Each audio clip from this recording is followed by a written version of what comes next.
I apologize for my actions. My live streams were unhinged. I was projecting, and I don't know what came over me, but I want to go back to the way it was. I just want to make simple, well-edited, week-long, month-long edited videos and say the right opinion. And I promise I will never trigger anyone again because I care about your feelings. For a long time, it's about depression, and it took me a long time to make because I have like four other drafts of the same thing where I talk about the reason why depression is on the rise. Because if you're my age, I'm 19. Everyone from the ages 17 to 25 knows someone who's depressed.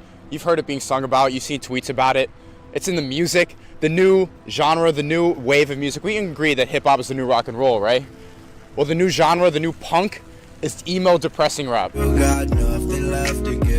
You'll find another life to live. You got me just going up bad. Love's crazy, you got me real sad. And if the world ever has an apocalypse, I will kill all of you fuckers. Fear will be plentiful, death will be bountiful. I will spare none of you peasants. If you're over 25, maybe you don't know, but there's dudes like Lil Uzi Vert, Trippie Redd, fucking XXXTentacion, screaming, rapping with their dreads about death, breakups. Always the half-open, like, drugged-out face. Like, right, you remember the guys, like, back in 2007, yo, this car's so loud as shit, bro. Get out of my fucking... Handicapped, too. Gotta be handicapped. Can't do that. All right. Now you're fucked up. Physically challenged, not handicapped. Okay. Not everyone is depressed. There's no way that so much of a generation is clinically depressed. To me, that's not possible.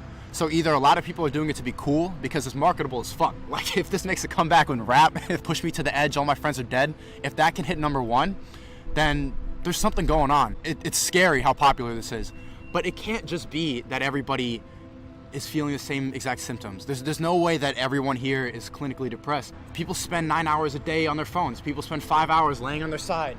Binge watching, man. Everyone binge watches, which is a symptom of depression. Like honestly, if you 10 years ago, you said someone was gonna lay down here on their side, on their bed, watching their laptop like this, eating junk food. It's like, are you okay? Is something wrong with you? You need to speak to someone? It's so big at this point that it's marketable. Depression is so big for people my age, 17 to 25, that it's selling. And originally my thesis was that it's because everyone's fucking addicted to their phones. It's all day long staring like this, you know? Social media, constant updates. Studies have shown that getting an Instagram like releases a little bit of dopamine in your brain. And so the rest of the world, the shit outside, being in the cold, being near trees and shit, all this weird stuff, is not as exciting. The rest of the world is dull compared to what it is online. And so kids are getting depressed. Like, honestly, the rest of the world is not as stimulating. And that was my thesis, that was my reasoning, is that teens are like on their phones for 9 hours a day now, on average. Teenagers in the United States on their phone for 9 hours. And they feel symptoms of depression. They're in a situation where you can fix some of your problems, and not all of them are related to depression. There's no way that everything wrong with you is a symptom of depression. I've been depressed. Like, I've been going through my own shit.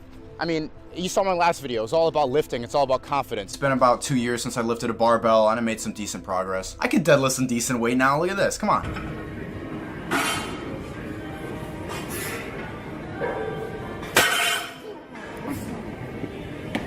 I broke my elbow. I don't know if you can see this big-ass cast floating through my elbow. Can you? Hold on, let me put this shit down real quick. I'm an egotistical person. I rely on my confidence to get by, and when my confidence goes away because I can't be in the gym, I was depressed. Like, I'd be laying in bed all break. We had a month-long break in college. This shit's too long. I ruptured my tricep tendon and broke my elbow. I could have taken the Percocets that they gave me for my surgery. I could have wallowed in my pain. I could have wallowed in my sorrow. I decided that I wasn't gonna wallow in my pain. I'm gonna go to the gym anyway. I'm gonna do fucking legs and abs. I'm gonna work around this, is what I thought. Because someone like me, I think all the time that there's probably something wrong with me. There's always some nagging thoughts in my brain. Maybe there's something. I try to ignore it. It's easy now to wallow in the self-pity. It's easy now to wallow in sadness. I've been there. And for people like me, it's not depression. It's not. I'm not a depressed person. I'm overall not a sad person. I could if I wanted to, because we're at the point where it's normalized by music, it's normalized by our society. Don't lie there for 5 hours on your side watching Netflix. Don't just lay there and get drunk and stoned all day. Right? Don't see a car and think about jumping in front, you know? Stay positive. Because a lot of you out there, you're not depressed. You really do need to get over it. What is Nasheed? Real quick, and we go back to comedy.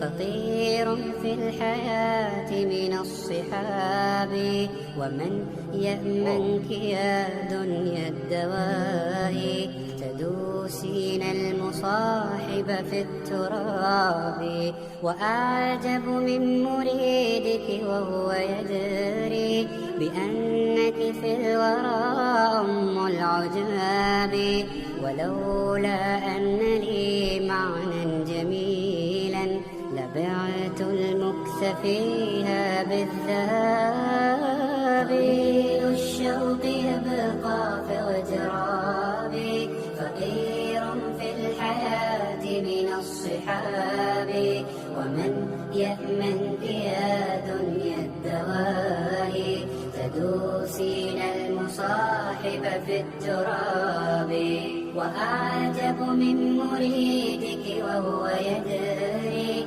بأنك في الورى أم العجاب ولولا أن لي معنى جميلا لبعت المكس فيها بالذهب رأيت الله في الكون ربا جميع الكائنات له تحابي شواهد أنه فرد جليل على رغم المجاد. That shit was fire.